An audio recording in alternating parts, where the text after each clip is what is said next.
Hey, welcome to Let's Unravel, and I'm your friend Christina. Thanks for stopping by. Whether you're a new listener or a friend of the podcast, I just wanted to say welcome. Since appreciation never goes out of style, I just wanted to say a big thank you for any of you that have been exercising those like, comment, and subscribe/share buttons wherever you're listening. Now, I would like to dare you today that as you find a piece of the show that strikes a chord with you, can you drop a comment on any platform you're listening on? Whether you're writing a review on Apple Podcasts or dropping a comment on Spotify or YouTube, any feedback that you have is very helpful to the show. Now, if commenting is not your thing, please feel free to give us a 5-star rating wherever you might be listening, as those ratings also go a long way on expanding our audience here for Let's Unravel. So let's jump into one of our favorite topics here at Let's Unravel. That is win of the week. So the win this week is we got a whole new lighting setup for Let's Unravel. So we no longer have to wait for the sun to come out. We don't have to be concerned about dreary days. And so lighting has just made our life so much easier here at Let's Unravel. And by our life, I mean my life. And so many of you know that I have built this podcast from scratch. And every week I have been learning something new, whether I've wanted to or not. And so lighting this week has been the biggest win. We no longer have to, like I said, anchor everything around natural sunlight, which has been awesome. So without any further ado, let's jump into our topic of the week. Or honestly, let's unravel our topic of the week. So let's unravel defying expectations. So I'm going to take you on a little side tangent over here for a second about defying expectations. When I think of the word defying, I instantly think of the song Defying Gravity, which is from that very popular Broadway musical Wicked, and it's since been turned into a movie. And I just think it's very funny how sometimes one word can be completely changed for you forever just because of like a movie or a Broadway show. And defying is definitely one of those. So if for some reason, as I said, defying expectations, the first thing you thought was defying gravity, you're not alone, because I also thought that. However, jumping back to our topic of the week, defying expectations. I'm really excited about defying expectations because this is a topic I have been wanting to talk about since I've started the podcast. We are going to dive into this theory that I have been sitting on for a while, and it comes from a revelation/epiphany that I had in my early 20s. And so something that I had started to notice a lot in my early 20s is how everybody has a very different definition or a very different look for certain words. And I noticed this the most common with these very particular words. So everybody's idea of success, dreams, ambition, failures, and having fun, those words looked very different to a lot of people I talked to. Having those things in mind, it slowly started to build this theory that I had that every person has their own dictionary of words in their mind or their head. I might define success can look very different than the way a family member might define success, another coworker that I work with might define success. It led me to this theory, like I said, about how everybody basically has a personalized dictionary of words. And what's so unique about this episode is we're not going to be talking about what the correct definition of those words are, because that would defeat the whole point of the episode. What my goal is to walk you along how I started to evaluate what these words mean to me. So you might be wondering, we're talking about a personalized dictionary of words, and we're use the title Defying Expectations. And you might be wondering why those things play together or how they work together. Ultimately, what I like to do here is I always like to provide you with a definition of a word, because this way we're laying the appropriate ground for our show. Let's look at these two words, defying expectations. Let's look at defying. I actually came across two definitions for this word. One is going to be a verb and one is going to be a noun. So for defying, the first definition, this is as if it's a verb. It means openly resist or refuse to obey. And I'll repeat that. It means openly resist or refuse to obey. Now, the second definition, this is if the word is used as a noun. It means appear to be challenging someone to do or prove something. And I'll repeat that. Appear to be challenging someone to do or prove something. Now, after looking at both of those definitions, I basically boiled it down to it's challenging or refusing something. As we move on to our next word, expectations. Expectation means a strong belief that something will happen or be the case in the future. And I'll repeat that. A strong belief that something will happen or be the case in the future. So defying expectations. I think when we can look at these two words, and when we look at both these words, we can see defying. Defying has to do with resist or challenge. I really want to focus on the idea of challenge. And with expectations, it has to do with a strong belief. So now that we're really laying the groundwork that defying has to do with challenging, an expectation has to do with a strong belief, we're going to be challenging some strong beliefs. And since we love to talk about hard topics, we're not surprised. And I think expectations is a funny word because it's one of those words that is right under our nose all the time. And it's used in a variety of places. So in one particular place that I've thought about is expectations is always listed on jobs. So whether you are a hiring manager and you're laying out the job expectations for a role, or whether you're someone that's actually applying for a job and you're reading what those expectations are, that's an example of where it's very clear to see that there are certain expectations for a role. What's also interesting is, so if you're the hiring manager or you're the person that applied for a job, once you get to your orientation day,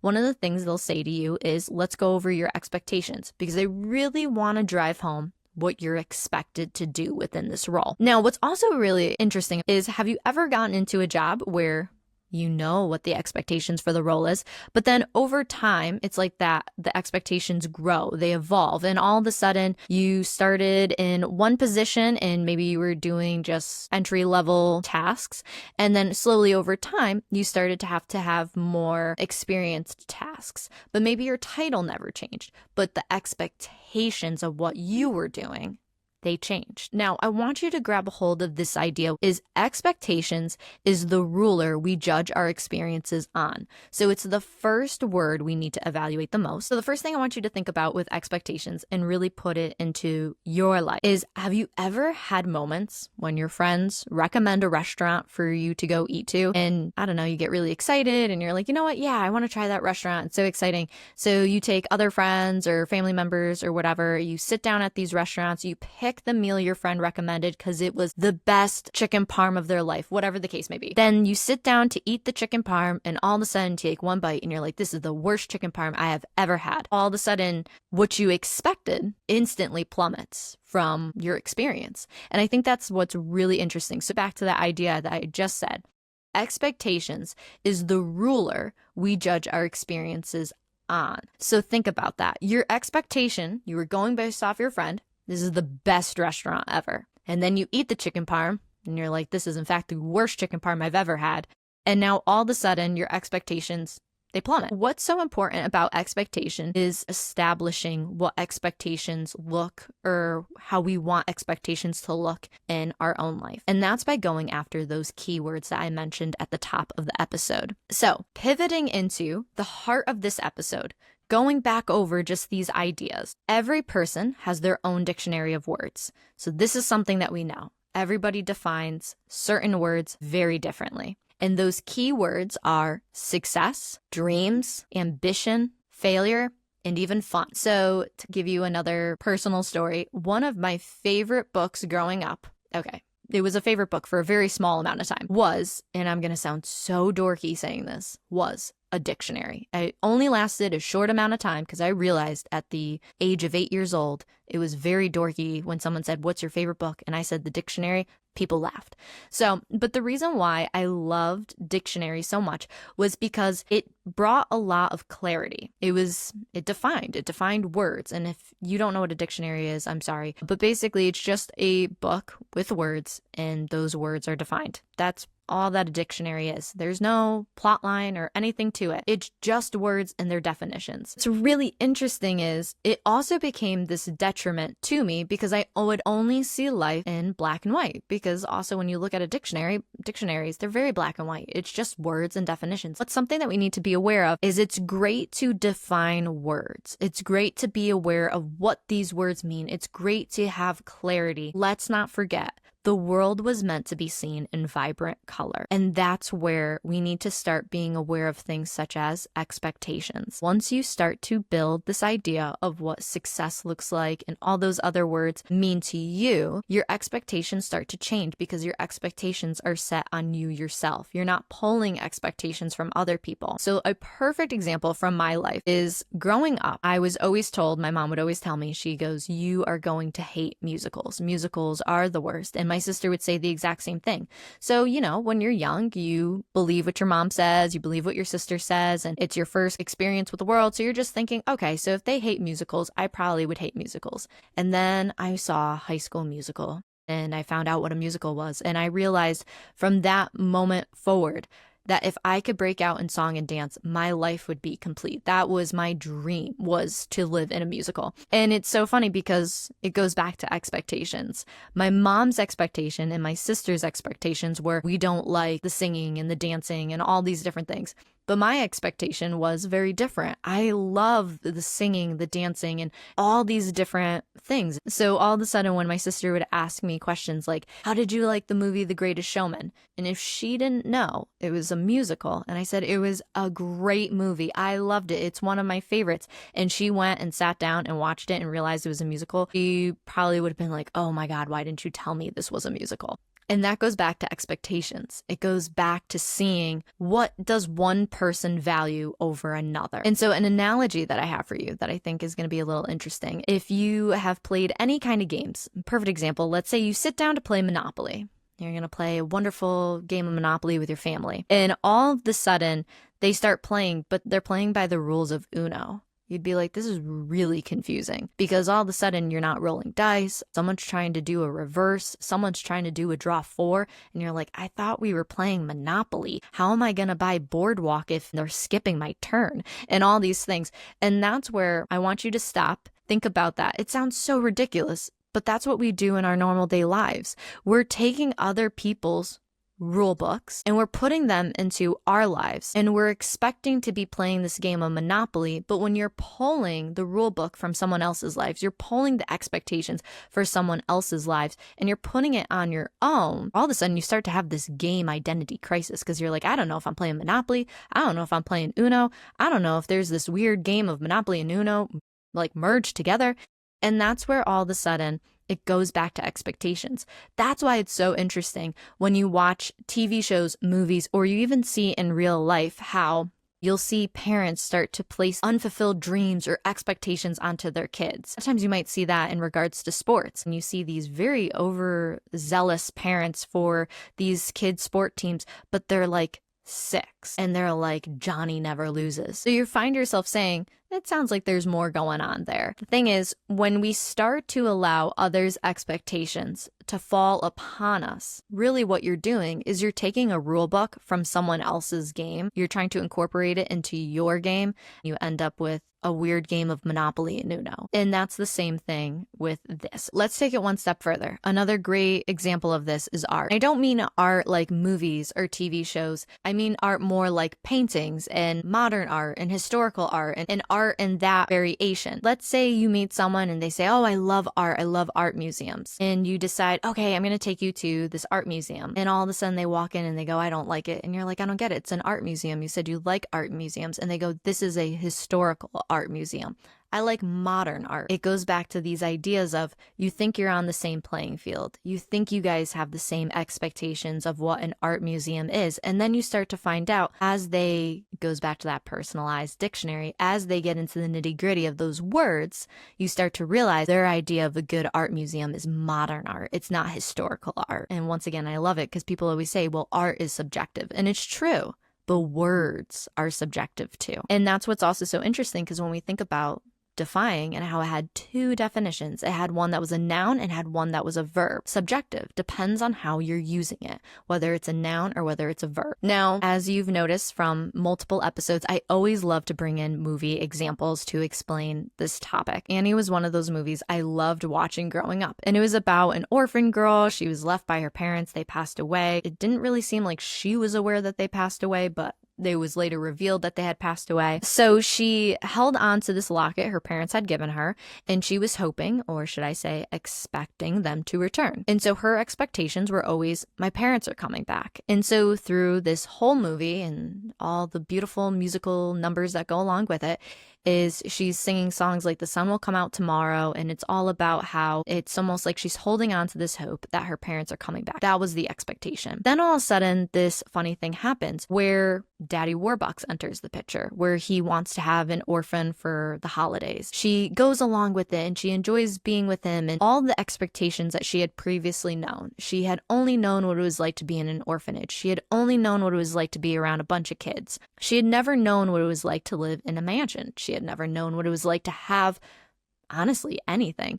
And now she had a lot of everything. Her expectations for, well, life really changed in that short amount of time. As time went on, and as she spent time with Daddy Warbucks and he grew to love her and decided that ultimately he wanted to adopt her, she had to come to this realization that her parents coming back wasn't actually going to be a possibility. And that goes back to the different types of expectations that you can have. And so that's where a lot of times people would say, well, you have to be realistic. You have to have realistic expectations. But then if we turn and we look at the other side of the story, where once Daddy Warbucks starts to value Annie and actually wants to adopt her, Miss Hannigan ends up coming right back into this picture where she doesn't want Annie to get adopted. She finds value in Annie when she never did before. She just wanted to use her as free labor. The reason why all of a sudden Miss Hannigan gives her a value is because Daddy Warbucks found a value in her. And if you've never seen Annie, Daddy Warbucks is like a millionaire or a very successful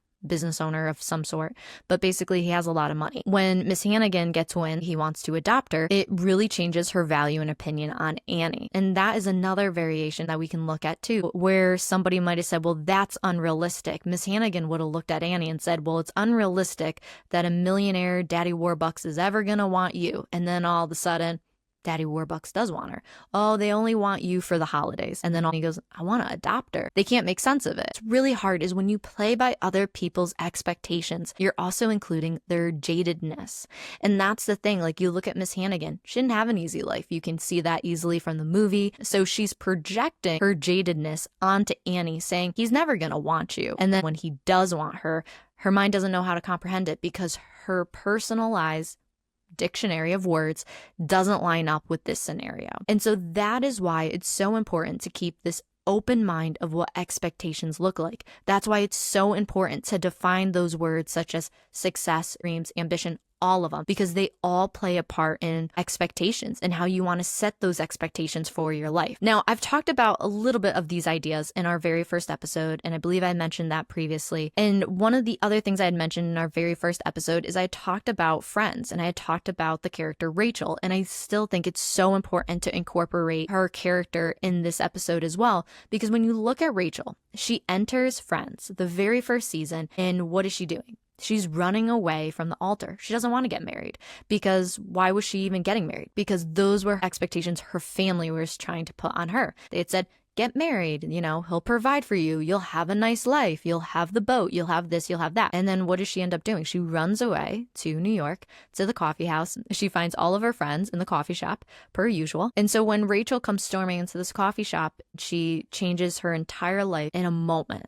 She changes all the expectations, and you see it because when she comes running in a wedding dress, you can tell she didn't plan it out. She just got fed up with living by someone else's expectations. But what's so cool, I don't remember exactly what episode it was, but there's an episode where her sister comes to town and says that Rachel has made her father so proud. Why? Because she went outside of what these norms were. And in the moment, her family didn't understand it. And in the moment, her father was really angry. Somewhere later on in the seasons, all of a sudden, she's finding out, oh, her father is actually really proud of her. Why? Because she went out and she made something of herself. The only way she was able to do that was by setting her own expectations. When you look at the very first episode of Friends and you see Rachel, and then you move to season 10 of Friends and you see really any episode within that season, who she was when she started was not who she ended up being. And I don't think anybody would have expected that. She started as the girl who was running away from getting married. She worked as a barista in a coffee shop before it was cool. And next thing you know, she's getting a job working in fashion, running her own department.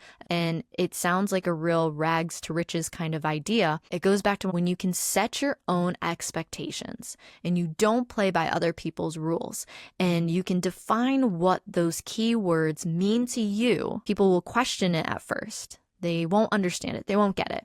But then all of a sudden, you'll start to gain some traction. You'll start to see that once you've become laser focused in what your dreams are and what success looks like to you and what ambition looks like to you, and you start to make momentum towards those expectations, you'll be amazed at how people will all of a sudden start to see it and really be baffled at how you got there, because in a way, they felt like everyone was starting off at the same place, when really everyone's starting in a very unique and a very different place. It makes me even think of the Hunger Games and how every person starts on a platform. But if you notice, every person starts on a platform, but it's in a circle and they're in a different part of the circle. So you might be thinking you're starting at the same place, but actually it could be a few degrees off. It can be a few feet away. You're never really on the same playing field as someone else. Everybody has a different starting point. And so moving away from some of these movie ideas that we've talked about and to move into this idea that I want you to hold on to, it goes a little like this. To live by someone else's expectations can derail your entire life. You'll lose time and ultimately yourself. Peace comes defining your own expectation.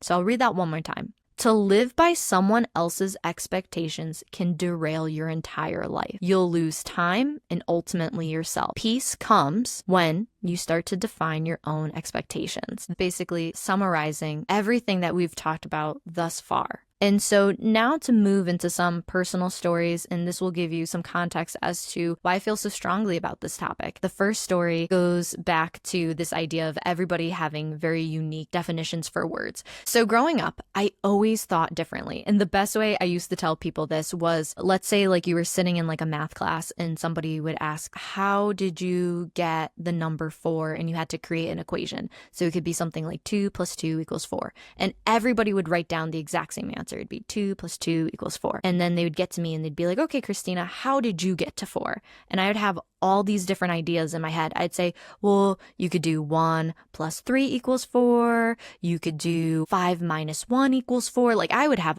all these different variations on how I got to 4. And at the very end, I think I would be like, oh yeah, 2 + 2 = 4 too. And a lot of times teachers just never even knew what to do with me because they were like, they couldn't even understand the way that I thought. So it was very common a lot of times for people to look at me and be like, oh my God, you're so weird. Like, we don't understand you. You are so weird. And it was so funny because a lot of times I'd go home to my mom and I'd be like, I don't get it. People call me weird all the time, but like, I understand what I'm thinking. Other people don't understand what I'm thinking. And then just like any mom does, they pull out their like bucket full of wisdom. And so my mom looked at me and she goes, everybody has their own definition of what weird means. She goes, think about what you think is weird. She goes, your definition of weird is very different than my definition of weird. And she would repeat this to me all the time growing up. And there was one day in particular, I was in high school, I was in the hallway at school, and I had run into one of my friends and we were talking about something and he's like, you are so weird. And I had gotten really fed up with people calling me weird at that point. And I had looked at him and I go, you know, your definition of weird and my definition of weird are very different. So you think I'm weird? Actually, I think you're weird. And all of a sudden he stops. I could see him processing it.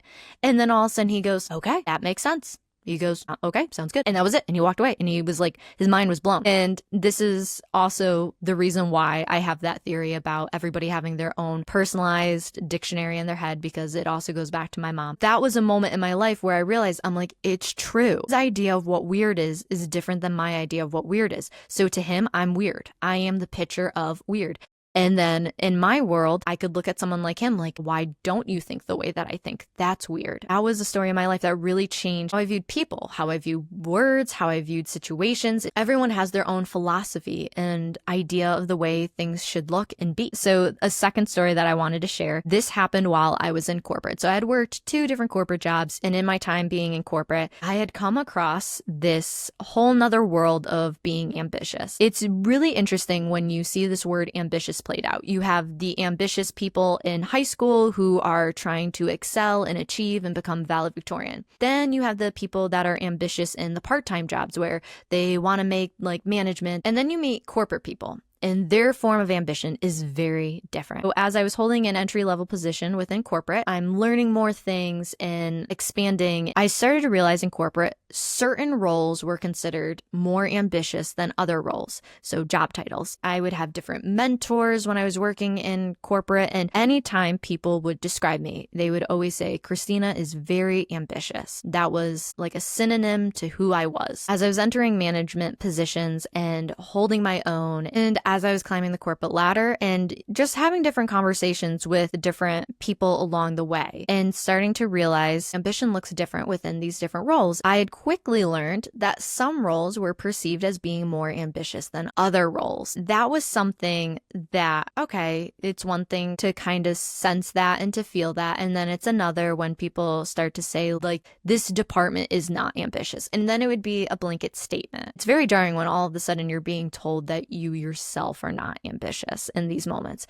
But it goes back to this idea of how are you defining ambition? And being in corporate, I'd started to notice it was when you held a particular role, you were deemed ambitious over another. And that was not the expectation that I had in those moments. Like I said, I had started to build these definitions in my own head with my own personalized dictionary that expectations look different. So this person's expectation looked different than my expectation. And so based on their expectation, they were correct. I was not ambitious, but based on my expectations, I was ambitious. And what was also unique is as I would talk to my mentor and other people, they would always say like, oh no, Christina is ambitious. That was a synonym. It just goes back to this thing of, like I said, you can't hold on to other people's expectations and believe them as your own, because otherwise you end up playing in this game that you were never meant to be in at all. To finish that story and to move into our very last story, and it's not so much a story, but one of the choices I had made in my life was I decided that I wasn't going to go to college. And that was something that ended up being very pivotal in my early 20s. The reason why it was really pivotal in my early 20s was without realizing it, I held on to a lot of shame because the status quo, the normal thing was everyone I knew was going to college. And if they weren't going to college, they were enlisting in the military. If they weren't enlisting in the military, they were going to trade school. And so I really was like this odd man out by not going to college. So for the first 5 years of my 20s, so till I was 25, really held on to all of this shame that I didn't go to college, to the point that I decided I would sign up for online classes. And I kid you not, I think I made it through 3 days and then I dropped out. So I don't even count my 3-day college courses as a college experience because I truly dropped out after 3 days. Point is, the reason why I was holding on to the shame of not going to college was because I was holding on to other people's expectations for my life. People assumed they'd say, oh, well, Christina, you're so smart, you should go to college. And something that I had really started to learn in my early 20s was I was a hands-on learner. That as much as I could enjoy sitting in the classroom and enjoy listening to a professor, I had quickly learned I really valued hands-on experience versus sitting in a classroom. And not going to college really left this cornerstone in my life. And cornerstone, it's the connecting of two things. If you're thinking about a building's foundation, it would be the corner of the building. So it left this cornerstone in my life that really started to define me, and it made me feel really insecure, and I magnified it in myself. And it's so funny because when you start to magnify your insecurities about things, it's amazing how people like you don't even know will pick up on it, and then all of a sudden it's like blood in the water and they're like sharks and they come after you. And so I had started to have these insecurities about not going to college, and I was working in a retail store when this was happening, and I would have strangers come up to me, just like out of the blue strangers. I'd ask them if they needed any help. I'd help them find things. It would be like, okay, how's your day? Good. Okay, get ready to go on their way. And out of nowhere, they'd be like, oh, are you in college? And I'd say, oh, no, I'm not. And out of nowhere, one guy had said to me, he goes, you know, you'll never make any real money unless you go to college. And then at the time I was like 22. And I just remember feeling completely defeated by that. One, I couldn't believe someone I didn't even know said that to me. It'd be one thing if a family member said that to me,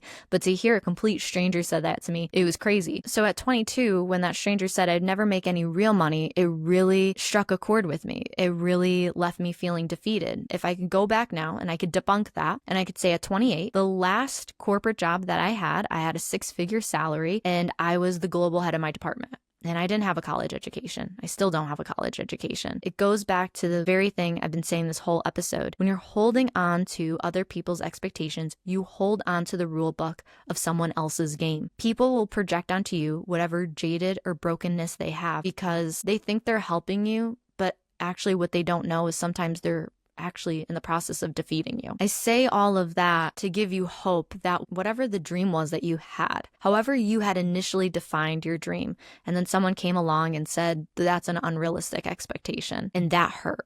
That really, really hurt. And that's one of those moments of you can't allow their jadedness or their expectations to swap out the playbook that you were meant to have for your life. It goes back to that moment of looking at these keywords. Those words like dreams, success, ambition, failure, and even knowing what fun means to you. And when you can find, and when you can also define those words, you'll find a new kind of peace because it's not dependent upon others. So if that person walks out of your life or that relationship fails, your status quo, your expectations, they don't leave with them because you defined what dreams and success and ambition and failure and even what fun means to you.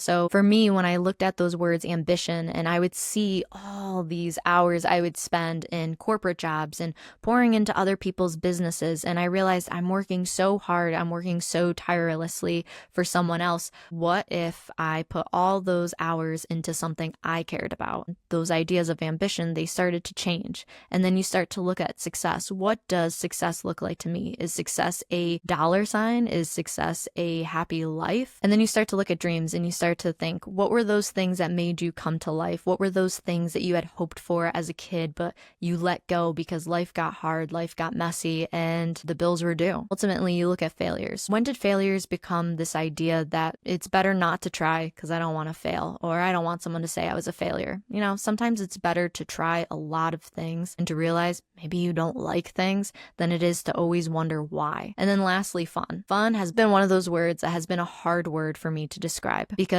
getting lost in jobs where I want to work really hard and I want to achieve and thinking I know what success looks like for me and then finding out success looks very different than what I would have thought. And all of a sudden fun comes into play and it's this idea of fun. It's supposed to be this moment of being able to recharge, get a reset. What does fun look like for you? Maybe it's going to the beach. Maybe it's reading a good book. And so it goes back to the idea of everyone having their own dictionary of words on how they define those things and what's important to them. And the thing is, society will try to copy and paste the same values onto you, though it's up to you to allow if those definitions will stick. And so one last idea I want to leave you with goes, somewhere over time, we exchange word definitions for picture perfect life. Though, when we exchange word definitions for the picture perfect life, and then you talk to those in the picture, and they don't define that picture perfect. So to sum this episode up into a phrase, so episode in a phrase, it would be dare to redefine expectations. And I'll repeat that. Dare to redefine expectations. Don't hold on to others' expectations because it's easier. Go out and create your own. So the quote to live by. So bear with me today on the quote to live by. I actually have 3 quotes and they all really encompass this idea of defying expectations. And they're all from Steve Jobs. So the first quote goes, an iPod, a phone, and an internet mobile communicator. These are not 3 separate devices. We are calling it an iPhone. Today, Apple is going to reinvent the phone. Here it is. That is the line Steve Jobs said when he was announcing the very first iPhone. And I'll repeat it. He said, an iPod, a phone, an internet mobile communicator. These are not 3 separate devices. And we are calling it iPhone. Today, Apple is going to reinvent the phone. here it is. And so just think, as you are potentially listening to this through an iPhone, if Steve Jobs didn't change what the expectations of what a phone was, and he actually combined it with 3 separate devices and turned it into an iPhone, we would have never had iPhones. There's a lot of things we wouldn't have had because of Steve Jobs. So that's a quote that I think really encompasses this idea of expectations. So the second quote from Steve Jobs goes, "Sometimes when you innovate, you make mistakes. It is best to admit them quickly and get on with improving your innovations."